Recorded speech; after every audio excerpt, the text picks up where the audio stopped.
Zora Neale Hurston. Zora was an author, anthropologist, and a filmmaker. Background info.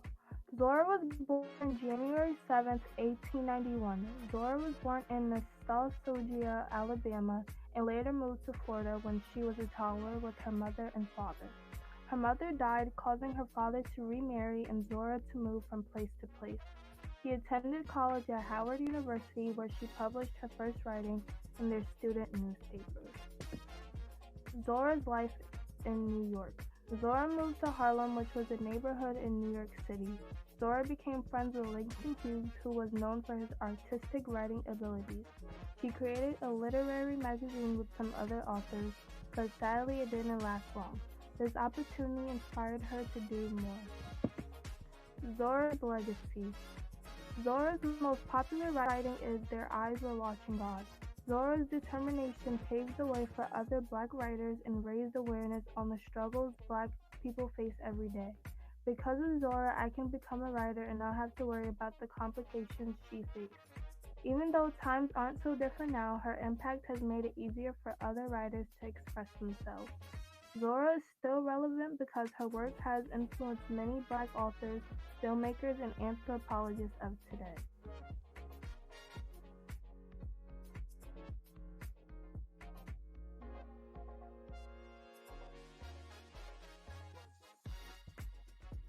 This month is Black History Month, and this is my presentation on Langston Hughes and Amanda Gorman. Langston Hughes was born February 1st, 1902, and passed away on May 22nd, 1967. He grew up in Lawrence, Kansas, and studied engineering instead of writing in college. He is a famous African-American writer and poet, and was a major leader of the Harlem Renaissance. He was very political and was a Black activist who won many awards and honors.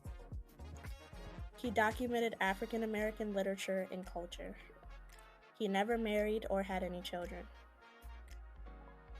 Some of his notable works and awards include The Negro Speaks of Rivers, Mother to Son, and Dreams.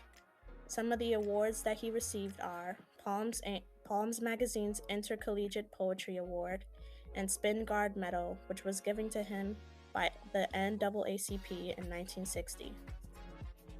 The Negro Speaks of Rivers.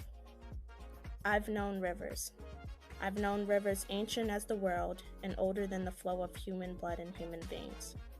My soul has grown deep like the rivers. I bathed in the Euphrates when dawns were young. I built my hut near the Congo and it lured me to sleep. I looked up the Nile and raised the pyramids above it. I heard the singing of the Mississippi when Abe Lincoln went down to New Orleans. I've seen its muddy bosom turn all golden in the sunset. I've known rivers, ancient, dusky rivers. My soul has grown deep like the rivers. Amanda Gorman.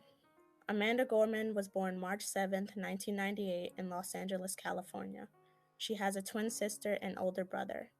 She is an African-American poet and activist whose work displays and focuses on the issues of oppression, feminism, and race. She founded a nonprofit organization called One Pen, One Page. She writes and also writes children's books. She became the first person to be named National Youth Poet Laureate. She also became the youngest inaugural poet in United States history. She plans to run for president as soon as she's eligible. Inaugural speech. Amanda Gorman read her speech, The Hill We Climb, which was inspired by the Capitol riots that took place January 6, 2021.